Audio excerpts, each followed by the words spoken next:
اللہ تعالیٰ نے قرآن مجید میں بیشتر مقامات پہ معاشرے کے بارے میں سبق دیے ہیں۔ اللہ تعالیٰ کے نبی نے بھی سوسائٹی کے بارے میں بہت سی باتیں بتلائی ہیں۔ ان میں جو سب سے اہم بات اور سب سے مین ٹاپک ہے وہ بے حیائی ہے کہ ایک سوسائٹی سے بے حیائی کا خاتمہ کیسے کیا جا سکتا ہے، بے حیائی کا خاتمہ کیسے ممکن ہے۔ اللہ تعالیٰ قرآن مجید میں فرماتے ہیں ان الذین یحبون ان تشیع الفاحشۃ فی الذین آمنوا لہم عذاب علیم فی الدنیا والآخرہ واللہ یعلم وانتم لا تعلمون۔ بے شک وہ لوگ جو چاہتے ہیں اہل ایمان کے اندر بے حیائی پھیلے، فحاشی پھیلے، ان کے لیے دنیا میں بھی اور آخرت میں بھی دردناک عذاب ہے۔ وہ اس دردناک عذاب کے بارے میں نہیں جانتے، بے شک اللہ تعالیٰ اس کے بارے میں جانتا ہے کہ وہ کتنا دردناک عذاب ہے۔ یعنی کہ اللہ تعالیٰ نے ان لوگوں کے بارے میں یہ بات بتلا دی جو لوگ چاہتے ہیں کہ اہل ایمان کے اندر بے حیائی پھیلے، فحاشی پھیلے۔ ان لوگوں کا جو مقدر ہے وہ ضلالت ہے، اس دنیا میں بھی اور آخرت میں بھی۔ یعنی کہ اگر آج ہم اپنی سوسائٹی میں دیکھیں، آج کے مسلمان کو ہی ہم دیکھ لیں تو جو آج کا نوجوان تیار ہو رہا ہے، جو آج کی نیو جنریشن تیار ہو رہی ہے، ان کے اندر یہ چیز عام ہے کہ وہ جب بھی کوئی ایسی چیز دیکھتے ہیں جو بے حیائی کا سبب بنتی ہے، فحاشی کا سبب بنتی ہے، وہ اس کو آگے شیئر کر دیتے ہیں، دوستوں میں بھیجنے لگ جاتے ہیں۔ تو یہی بات ہو رہی ہے، جو لوگ چاہتے ہیں اہل ایمان کے اندر فحاشی پھیلے۔ ہم تو اپنی طرف سے مذاق میں ایک دوسرے کو بھیج رہے ہوتے ہیں، ایک دوسرے کے ساتھ مذاق کر رہے ہوتے ہیں، لیکن اللہ تعالیٰ جو وہ ہمارے نامہ اعمال میں لکھ رہے ہیں وہ گناہ ہی لکھا جا رہا ہے۔ اور اس کا پھر مقدر اللہ تعالیٰ نے بتلا دیا ہے، لہم عذاب فی الدنیا والآخرہ، کہ ان کے لیے دنیا میں بھی عذاب ہے اور آخرت میں بھی عذاب ہے۔ اب دنیا میں کیسا عذاب ہے؟ جو یہ نیو جنریشن آ رہی ہے، جو نیا نوجوان تیار ہو رہا ہے، ان کا جو خاندان تیار ہو رہا ہے، ہم وہ دیکھتے ہیں کہ وہ آگے بھی ویسی ہی نسلیں چلتی ہیں جیسی اس کی اپنی تربیت ہوئی ہوتی ہے، جیسے وہ خود کام کر کے آتے ہیں، آگے بھی ان کے جو بچے ہوتے ہیں، جو ان کی نیو جنریشن ہوتی ہے، وہ بھی اسی چیز کا سبب بن رہی ہوتی ہے۔ یعنی کہ اللہ تعالیٰ نے یہ بات واضح کر دی کہ جو چیز تم خود کرو گے وہ مکافات عمل ہے، وہ ہو کر رہے گی۔ تو اس چیز کو اپنی جنریشن کے اندر سے ختم کرنا ہوگا، اس چیز کو اپنے بچوں کے اندر سے ختم کرنا ہوگا کہ وہ چیزیں جو بے حیائی کا سبب بن رہی ہیں کبھی بھی اس کو اپنی سوسائٹی میں شیئر نہیں کرنا چاہیے، چاہے پھر مذاق میں ہو یا سیریس ہو، اپنے دوستوں کے اندر شیئر نہیں کرنا چاہیے، کیونکہ اللہ تعالیٰ کا واضح حکم موجود ہے کہ وہ لوگ جو بے حیائی کا سبب بن رہے ہیں ان کے لیے دردناک عذاب ہے۔ اسی چیز کے اوپر ہم آج بات کریں گے کہ کون سی ایسی چیزیں ہیں، کن بیسس کے اوپر ہم لوگ بے حیائی کا اپنی سوسائٹی سے خاتمہ کر سکتے ہیں۔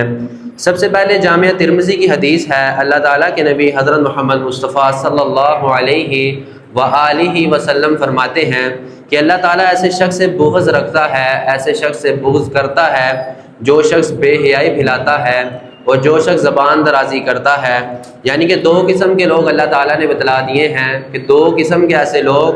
جو لوگ اللہ تعالیٰ نے واضح کر دیا اور اللہ کے نبی نے بھی واضح کر دیا بے حیائی کا سبب بنتے ہیں، اور جو لوگ زبان درازی کرتے ہیں، تو اللہ تعالیٰ نے حکم دے دیا ہے، اللہ کے نبی نے بھی حکم دے دیا ہے کہ اللہ تعالیٰ ان لوگوں سے بغض رکھتا ہے۔ یعنی کہ ہماری سوسائٹی کی جو اکثریت ہے آج وہ اسی چیز میں مبتلا ہے، زبان درازی میں ہم لوگ مبتلا ہیں، ہم لوگ فحاشی میں مبتلا ہیں، اور پھر وہی باتیں جو اللہ تعالیٰ کے نبی ہمیں بتا رہے ہیں وہ چیز ہمارے اوپر مکمل طور پہ فٹ ہو رہی ہے۔ یعنی کہ سب سے پہلے ہمیں خود کو تیار کرنا ہوگا، ایک ایسا مسلمان بنانا ہوگا۔ یہ ایسی بیسک چیزیں ہیں جن کے اوپر مسلمان کی بیس بنتی ہے، جس کے اوپر ایک مکمل اور مضبوط مسلمان بنتا ہے۔ جب ہماری ایک بیس ہی کمزور بن رہی ہے، ایک بے حیائی کے اوپر ایک مسلمان، فحاشی کے اوپر ایک مسلمان تیار ہو رہا ہے، تو وہ کیسے اسلام کو نافذ کر سکتا ہے، اسلام کا نفاذ کس طرح ممکن بنا سکتا ہے؟ یہی وجہ ہے کہ آج 2 ارب مسلمان ہونے کے باوجود اس دنیا میں ذلیل ہو رہے ہیں، اور یہی وجہ ہے کہ امت مسلمہ کا ہر فرد بے حیائی میں مبتلا ہے۔ تو اللہ تعالیٰ نے تو واضح حکم دے دیا ہے، دنیا میں بھی ان کے لیے عذاب ہے اور آخرت میں بھی ان کے لیے عذاب ہے۔ یعنی کہ ہم دنیا میں بھی عذاب میں مبتلا ہیں، جو ہماری ضلالت ہے، جو آج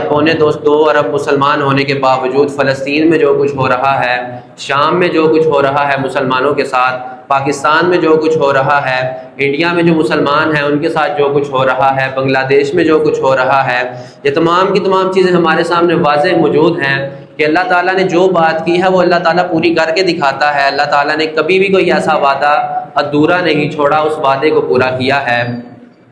یعنی کہ جو ماضی میں ہماری حکومتیں بنتی تھیں، ہماری سلطنتیں تیار ہوتی تھیں، وہ بھی ہم نے دیکھا کہ کس طرح بے حیائی کی وجہ سے، فحاشی کی وجہ سے وہ سلطنتیں گریں، وہ حکومتیں گریں، مسلمانوں کی مضبوط ترین سلطنتیں جو تھیں۔ اور پھر بہت سے لوگوں کا ایک سوال ہوتا ہے کہ یورپ میں بھی بہت سی بے حیائی ہے، فحاشی ہے، لیکن وہ لوگ تو ترقی کر رہے ہیں۔ تو ایک بات جان لیجئے، اللہ تعالیٰ کے نبی کا واضح حکم ہے، الدنیا سجن المؤمن و جنت الکافر، جو دنیا ہے وہ مومن کے لیے قید خانہ ہے، کہ ایک مومن جو ہے اس دنیا میں قید ہے۔ یعنی کہ جو چیز ایک کافر کے لیے اللہ تعالیٰ نے اس دنیا میں اپلائی کی ہے، وہ مومن کے لیے نہیں ہے۔ اگر مومن کے اوپر آزمائشیں آ رہی ہیں، اس کے اوپر اللہ تعالیٰ اپنی رحمت کے ذریعے، کیونکہ یہ جو آزمائش ہے یہ بھی اللہ تعالیٰ کی ایک رحمت ہے، کیونکہ جو چیز اللہ تعالیٰ کو زیادہ پسند ہے، جس کو اللہ تعالیٰ زیادہ پسند کرتا ہے، اللہ تعالیٰ فرماتے ہیں کہ میں اس کو زیادہ آزماتا ہوں کہ وہ کتنی میرے سے محبت کرتا ہے، کہ وہ اس آزمائش کے بعد مجھے چھوڑ کے جاتا ہے یا میرے پاس دوبارہ آتا ہے۔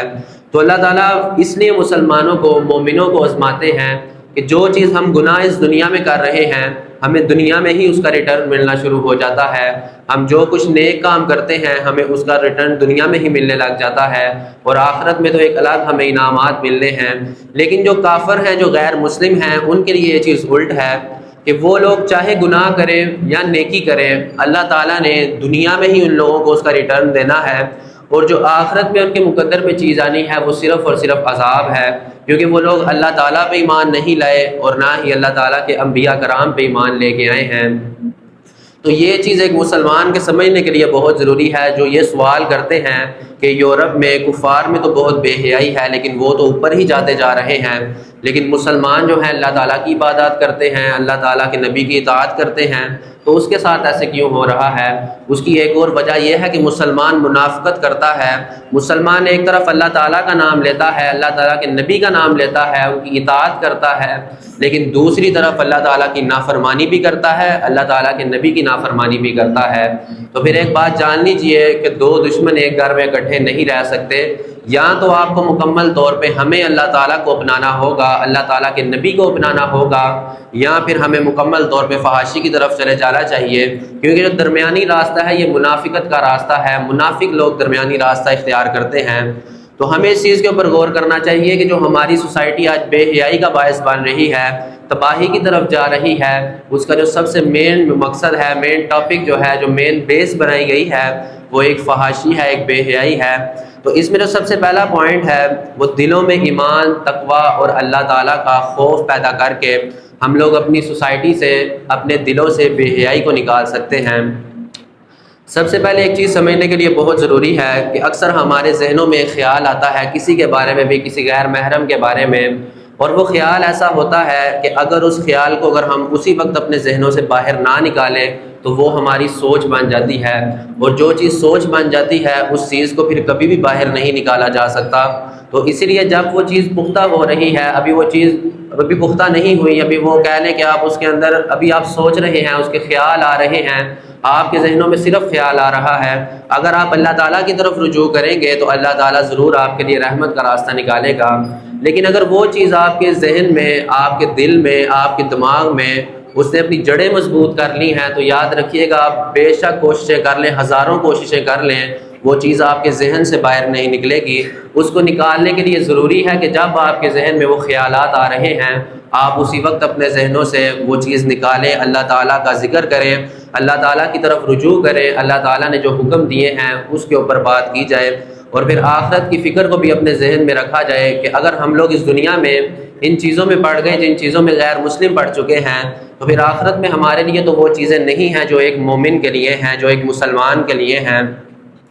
تو ایک مومن کے لیے ضروری ہے کہ جب وہ اپنے آپ کو مومن بنانا چاہے، جب وہ چاہتا ہے کہ وہ ایک پکا اور مضبوط مسلمان بنے، ایک مضبوط مومن بنے، تو سب سے پہلے اپنے اندر سے یہ واہیات چیزیں، جو فحاشی ہے، جو بے حیائی ہے، ان چیزوں کو اپنے اندر سے نکالے۔ اس کے بارے میں اللہ تعالیٰ کے نبی حضرت محمد مصطفیٰ صلی اللہ علیہ وآلہ وسلم کی ایک حدیث ہے کہ اللہ تعالیٰ کے نبی فرماتے ہیں سن لو تمہارے دلوں میں ایک گوشت کا ٹکڑا ہے، اگر وہ ٹھیک رہے گا تو تمہارا پورا جسم ٹھیک رہے گا،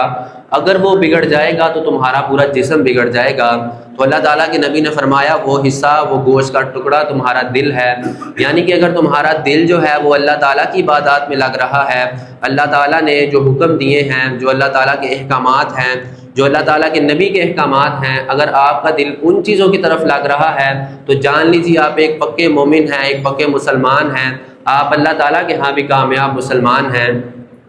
لیکن اگر آپ کا وہ چیزوں میں، ان چیزوں میں دل نہیں لگ رہا جن چیزوں میں اللہ تعالیٰ نے حکم دیا ہے، اللہ تعالیٰ کے نبی نے حکم دیا ہے، اور اس کے مخالف آپ کا دل ان چیزوں میں لگ رہا ہے جو فحاشی کا سبب بن رہی ہیں، جو اللہ تعالیٰ کی مکمل طور پہ نافرمانی کا سبب بن رہی ہیں، تو جان لیجئے آپ ایک پکے مومن نہیں ہیں، نہ آپ پکے مسلمان ہیں، نہ ہم اللہ تعالیٰ کے ہاں ایک پکے مومن ہیں، نہ ہم پکے مسلمان ہیں۔ تو اس کے لیے سب سے پہلی چیز جو ضروری ہے، اپنے دلوں کو صاف کرنا چاہیے، اپنے دلوں کو مضبوط کرنا چاہیے، ایک عزم کر لینا چاہیے کہ نہیں، ہم نے اللہ تعالیٰ کی نافرمانی نہیں کرنی، کیونکہ اللہ تعالیٰ کے نافرمان کو تو دنیا میں بھی عذاب ہے، اس کی جو نوجوان نسل تیار ہوگی وہ بھی ایک خراب سمت میں جائے گی، الٹ سمت میں جائے گی، اللہ تعالیٰ کی نافرمانی میں جائے گی، اور جو آخرت میں پھر اس کا مقدر ہے وہ بھی اللہ تعالیٰ نے واضح حکم دے دیا ہے کہ آخرت میں اس کے ساتھ کیا ہوگا۔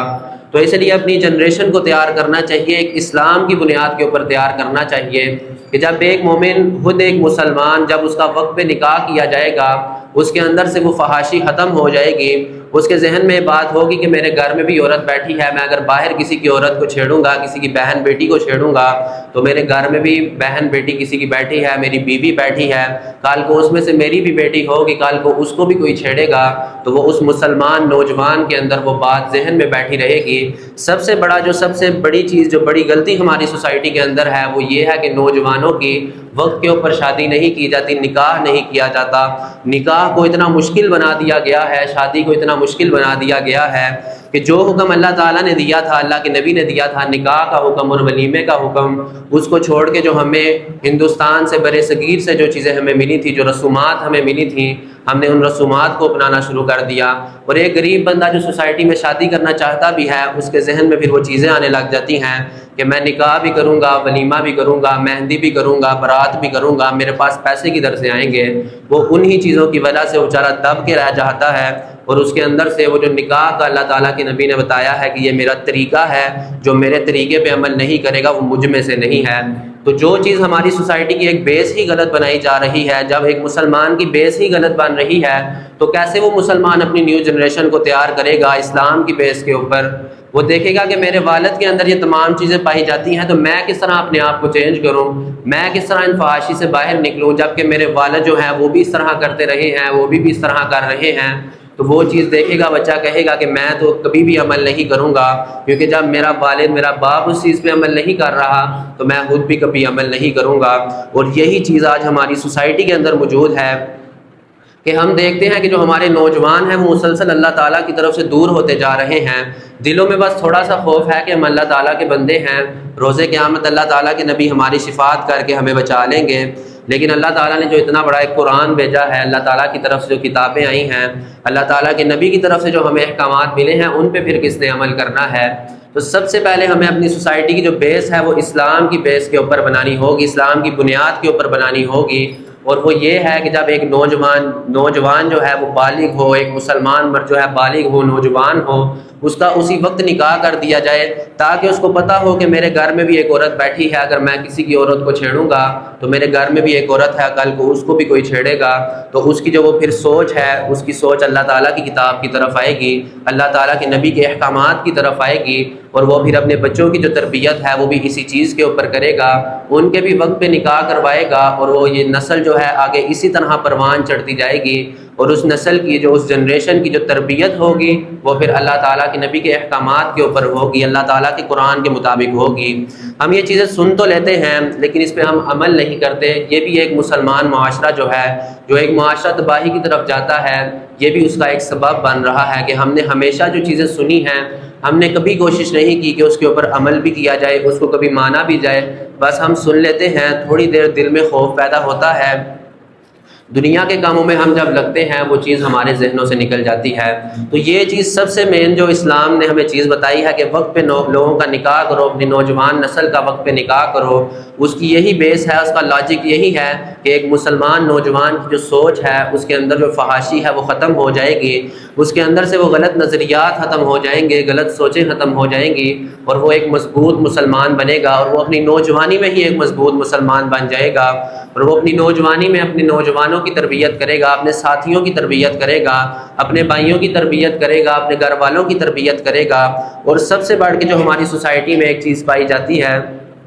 کہ جب ہم سے کوئی چھوٹا ہمیں سمجھانے کی کوشش کرتا ہے، ہمیں کبھی قرآن کی آیت بتائے گا یا کبھی ہمیں اللہ تعالیٰ کے نبی کی حدیث بتائے گا، تو ہماری کوشش ہوتی ہے یہ چھوٹا جو ہمیں بات بتا رہا ہے ہم اس چھوٹے کو چپ کروا دیں۔ ہو سکتا ہے وہ چھوٹا سچ بات بول رہا ہو، یا وہ بچہ جو ہے وہ جو ہمیں قرآن کی آیت بتا رہا ہے، حدیث بتا رہا ہے، ہم نے کبھی کوشش نہیں کی کہ اس نے جو ہمیں بتائی ہے ہم اس کے اوپر غور کر لیں، اس کی تحقیق کر لیں کہ کیا یہ بچہ بات سچی کر رہا ہے یا جھوٹی کر رہا ہے۔ اگر جو وہ بچہ سچ بھی بول رہا ہو تو اس کو چپ کروا دیا جاتا ہے کہ ابھی تم چھوٹے ہو، جب بڑے ہوگے تب تم یہ باتیں کرنا، ابھی تمہاری عمر نہیں ہے باتیں کرنے کی۔ لیکن اللہ تعالیٰ کے نبی کہتے ہیں، اللہ کے نبی فرماتے ہیں کہ تم میں سے جو سب سے زیادہ علم والا ہے، چاہے وہ چھوٹا ہو تو اس کی بات ماننی پڑتی ہے۔ تو یہ اسلام کے کچھ اصول ہیں، اسلام نے جن بیسس کے اوپر اپنی سوسائٹی بنائی ہے، اس میں سب سے مین ٹاپک جو ہے، جو مین بیس ہے اسلام کی، وہ بے حیائی کا خاتمہ کرنا ہے۔ کیونکہ اللہ تعالیٰ کے نبی نے بھی جب مکہ مکرمہ میں 13 سال جدوجہد کی،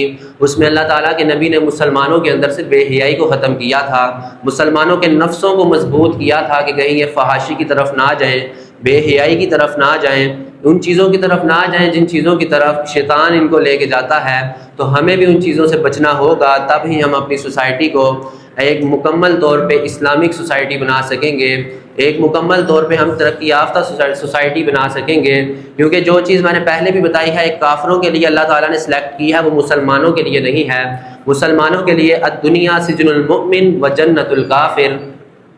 کہ مسلمانوں کے لیے جو دنیا ہے وہ صرف اور صرف ایک قید خانہ ہے، اور جو کافر ہیں ان کے لیے جنت ہے۔ یعنی کہ آج ہماری سوسائٹی میں جو کفار ہیں وہ جس طرح ترقی کر رہے ہیں، یہاں حالانکہ مسلمانوں کو بھی ترقی کرنی چاہیے، مسلمانوں کو محنت کرنی چاہیے، لیکن آج کا مسلمان وہ محنت بھی چھوڑ چکا ہے، وہ اپنی سوسائٹی کو ترقی کی طرف لے کے جانا بھی چھوڑ چکا ہے۔ کیونکہ جو ہماری نوجوان نسل تیار ہو رہی ہے، وہ نوجوان نسل بالکل اسلام سے ہٹ کے تیار ہو رہی ہے۔ ان کے ذہن میں صرف نماز کے بارے میں پتہ ہے کہ اللہ تعالیٰ نے نماز کا حکم دیا ہے، وہ نماز بھی پڑھتے جاتے ہیں اور بے حیائی کا سبب بھی بنتے جاتے ہیں، لیکن ان کو یہ نہیں پتہ، پھر وہ بعد میں سوالات بھی کرتے ہیں کہ کبھی نماز پڑھ کے ہمیں سکون نہیں ملا، ہمارے دلوں میں اللہ تعالیٰ کا خوف نہیں پیدا ہوتا۔ اس کی وجہ یہ ہے کہ ہم گناہ بھی ساتھ کرتے جا رہے ہیں اور ساتھ ساتھ ہم اللہ تعالیٰ کا نام بھی لیتے ہیں، تو پھر یہ وہ منافقت والا راستہ ہے جو اللہ تعالیٰ نے سخت ناپسند کیا ہے۔ اس کے بعد جو دوسرا پوائنٹ ہے کہ فحاشی کی جو قسم ہے وہ اپنی صحبت سے بھی دور رہ کے ختم کی جا سکتی ہے۔ یعنی کہ ہم جس سوسائٹی میں بیٹھ رہے ہیں، جن لوگوں میں بیٹھ رہے ہیں، کیا وہ صحبت جو ہے وہ اسلام کی صحبت ہے یا وہ دنیا داروں کی صحبت ہے؟ کیا اس صحبت میں جو ہمارے دوست ہیں، جو ہمارے ساتھی ہیں، ہمارے دوست احباب ہیں، کیا وہ اللہ تعالیٰ کا نام لینے والے ہیں؟ کیا جو وہ دنیا کے کام کر رہے ہیں وہ ساتھ اللہ تعالیٰ کو بھی یاد رکھتے ہیں یا اللہ تعالیٰ کو بھول چکے ہیں؟ کیونکہ اس کے بارے میں اللہ تعالیٰ کے نبی کی حدیث ہے، جامعہ ترمذی کی حدیث ہے، اللہ تعالیٰ کے نبی حضرت محمد مصطفیٰ صلی اللہ علیہ وآلہ وسلم فرماتے ہیں کہ آدمی اپنے دوست کے دین پر ہوتا ہے، اس لیے تم میں سے جب بھی کوئی دوستی کرے تو وہ دیکھ کے دوستی کرے کہ کیا وہ جو لڑکا ہے، کیا جو وہ نوجوان ہے جس کے ساتھ آپ نے دوستی کی ہے، جو آپ کا ساتھی بنا ہے، کیا وہ اسلام کے اوپر چلنے والا ہے یا دنیا کے اوپر چلنے والا ہے۔ تو اپنی جو صحبت ہے، ہمیں سب سے پہلے اپنی صحبت ٹھیک کرنی ہوگی کہ جس صحبت میں رہ کے ہم اسلام کے اصولوں کو بھی اپنا سکیں اور ہم دنیا کے ساتھ بھی چل سکیں۔ ایسی صحبت میں ہمیں بالکل نہیں بیٹھنا چاہیے جو بالکل اللہ تعالیٰ کو بھول چکے ہیں اور دنیا کے پیچھے بھاگتے جا رہے ہیں۔ یہ صحبت ہمارے کسی کام کی نہیں ہے، دنیا میں بھی نہیں اور آخرت میں بھی نہیں۔ اصل جو ہماری صحبت، جو ہمارے دوست احباب اس دنیا میں کام آنے ہیں اور جو آخرت میں بھی ہمارے ساتھی ہوں گے، وہ ایسے دوست ہوں گے جو اس دنیا میں بھی آپ کو نیکی کی طرف لانے کا سبب بنے ہوں، اور آخرت میں بھی پھر اللہ تعالیٰ انہی دوستوں کا، انہی ساتھیوں کا ہمیں حصہ بنائے گا، اللہ تعالیٰ آخرت میں بھی ہمیں اکٹھا کرے گا۔ تو سب سے دوسری چیز جو ہے اور جو سب سے بڑی چیز ہے وہ ہمیں اپنی صحبت بدلنی ہوگی۔ اور پھر اس کے بعد تیسرا جو پوائنٹ ہے کہ فحاشی کے اسباب سے بچ کے بھی، جو چیزیں فحاشی کا سبب بنتی ہیں ان سے بچ کے بھی ہم اپنے آپ کو بچا سکتے ہیں۔ اپنی سوسائٹی کو بچا سکتے ہیں۔ اس میں ہماری عورتوں کے لباس ہیں، ہمارے اپنے لباس ہیں، ہماری نظروں کی حفاظت ہے، جو کہ اللہ تعالیٰ نے بار بار قرآن مجید میں حکم دیا ہے کہ سب سے پہلے اپنی عورتوں کے لباس ٹھیک کرو، اور پھر ساتھ ہی حکم دے دیا ہے کہ اپنی نظروں کی بھی حفاظت کرو۔ یہ نہیں کہ صرف عورت نے پردہ کرنا ہے، مرد جو مرضی کرتا رہے، بلکہ مرد کے اوپر بھی وہ چیز اللہ تعالیٰ نے واجب کر دی ہے کہ جہاں پہ عورت کے اوپر سختیاں ہیں تھوڑی سی اسلام میں، مرد کے اوپر بھی یہ سختیاں ہیں کہ وہ اپنی نفس کی حفاظت کرے، اپنی نظروں کی حفاظت کرے، تب ہی جا کے وہ اپنے نوجوان نسلوں کی تربیت کر سکتا ہے۔ اس کے بارے میں اللہ تعالیٰ قرآن مجید میں فرماتے ہیں وَلَا تَقْرَبُوا الزِّنَا إِنَّهُ كَانَ فَاحِشًا وَسَاءَ سَبِيلًا، اور تم میں سے کوئی بھی زنا کی طرف نہ جائے، بے شک یہ بہت ہی بڑی بے حیائی ہے، بہت ہی بڑی فحاشی ہے۔ اور اللہ تعالیٰ نے اس فحاشی کو، اس بہت ہی بری بے حیائی کو اللہ تعالیٰ نے وَسَاءَ سَبِيلًا، بہت ہی برا طریقہ قرار دے دیا ہے۔ یعنی کہ یہ چیزیں ہمیں ابھی سے غور کرنی چاہیے کہ اللہ تعالیٰ نے جو ہمیں وقت دیا ہے، جو لوگ فوت ہو گئے ہیں وہ ہمارے سامنے ہیں، اصل میں ہم لوگوں نے قبرستانوں میں بھی جانا چھوڑ دیا ہے، ان لوگوں کو دیکھنا چھوڑ دیا ہے جو اس دنیا سے چلے گئے ہیں۔ اس وجہ سے ہم لوگ اپنا آپ بھی بھول چکے ہیں کہ جس مقصد کے لیے اللہ تعالیٰ نے ہمیں اس دنیا میں بھیجا تھا کہ اپنی سوسائٹی کو ایک اسلامک سوسائٹی بنانا ہے، اس کے لیے بہت ضروری ہے کہ ہم اپنے ماضی کو دیکھیں، جو لوگ چلے گئے ہیں اس دنیا سے، کہ وہ کیا کر کے گئے ہیں، وہ اس دنیا میں موجود بھی ہیں یا نہیں ہیں۔ جب ہم ان کو اپنے ذہنوں میں غور میں رکھیں گے، اپنی سوچ میں رکھیں گے کہ یار جب وہ اس دنیا میں نہیں رہے تو ہم کس طرح اس دنیا میں رہ سکتے ہیں، تو پھر آٹومیٹکلی ہمارا جو ذہن ہے وہ اللہ تعالیٰ کی طرف جائے گا، قرآن مجید کی طرف جائے گا، اللہ تعالیٰ کے نبی کی اطاعت کی طرف جائے گا۔ تو اس میں جو یہ مین چیزیں ہیں، جو 4 پوائنٹ ہم نے پڑھے، 4 ٹاپک ہم نے پڑھے، کہ ہمیں سب سے پہلے اپنے آپ کو اپنی تربیت جو ہے ہمیں سب سے پہلے بہترین کرنی ہوگی، اپنے آپ کو ان چیزوں سے دور کرنا ہوگا، پھر ہی جا کے ہم نوجوان نسلوں کی تربیت کر سکتے ہیں، نوجوانوں کو تیار کر سکتے ہیں۔ اور وہ جو اللہ تعالیٰ نے حکومتوں کا وعدہ کیا ہے، وہ حکومتیں بھی ہمیں تب ملیں گی۔ آج مسلمانوں کے ہاتھوں میں کیوں حکومتیں نہیں ہیں، اور جن مسلمانوں کے ہاتھوں میں حکومتیں ہیں وہ بھی اللہ تعالیٰ سے غافل ہو چکے ہیں، وہ بھی اللہ تعالیٰ کے قرآن پہ عمل کرنے والے مسلمان نہیں ہیں۔ آپ اپنی افواج کے سربراہان کو دیکھ لیں، دنیا میں جتنی بھی اسلامی ممالک ہیں وہاں کے حکمرانوں کو دیکھ لیں، وہ بالکل اللہ تعالیٰ کی نافرمانی کرتے ہیں، اللہ تعالیٰ کی اطاعت سے دور ہیں۔ اس کی بھی سبب ہم لوگ ہیں کہ ہم لوگوں نے اپنی جو تربیت ہے، ہم لوگ چاہتے ہیں کہ دوسرا بندہ ٹھیک ہو جائے، لیکن ہم اپنی ذات کو ٹھیک نہیں کرنا چاہتے۔ تو سب سے پہلے ہمیں اپنی ذات کو ٹھیک کرنا ہوگا، پھر ہی ہم دوسرے لوگوں کو ٹھیک کر سکیں گے۔ تو اللہ تعالیٰ سے دعا ہے اللہ تعالیٰ ہمیں اس سوسائٹی کی ترقی کی راہ میں چلنے کی توفیق عطا فرمائے جس سوسائٹی کے اوپر اللہ تعالیٰ نے قرآن مجید میں بار بار حکم دیا ہے، جس سوسائٹی کے بارے میں اللہ تعالیٰ کے نبی نے احکامات دیے ہیں۔ اللہ تعالیٰ سے دعا ہے اللہ تعالیٰ ہمیں ان آیات کے اوپر، ان احادیث کے اوپر، ان اطاعت کے اوپر چلنے کی توفیق عطا فرمائے جو اللہ تعالیٰ نے اور اللہ تعالیٰ کے نبی نے حکم دیے ہیں۔ اللہ تعالیٰ سے دعا ہے اللہ تعالیٰ امت مسلمہ کو قرآن مجید پہ متحد ہونے کی توفیق عطا فرمائے۔ اللہ تعالیٰ ہم سب کو اپنی طرف رجوع کرنے کی توفیق عطا فرمائے۔ جو ماضی میں ہم سے گناہ ہو گئے ہیں اللہ تعالیٰ ہمیں توبہ کرنے کی توفیق عطا فرمائے، اور اس توبہ کو اللہ تعالیٰ پھر قبول بھی فرمائے۔ اور اللہ تعالیٰ سے یہ دعا ہے کہ اللہ تعالیٰ جو ہمارا مستقبل ہے، جو ہمارا حال گزر چکا ہے، جو ہمارا ماضی گزر چکا ہے، جو ہمارا حال چل رہا ہے، اللہ تعالیٰ ہمیں اس حال میں، اس وقت میں اپنے آپ کو اپنی طرف رجوع کرنے کی توفیق عطا فرمائے۔ اقول قولی ھذا واستغفر اللہ لی ولکم ولسائر المسلمین واستغفروہ انہ هو الغفور الرحیم۔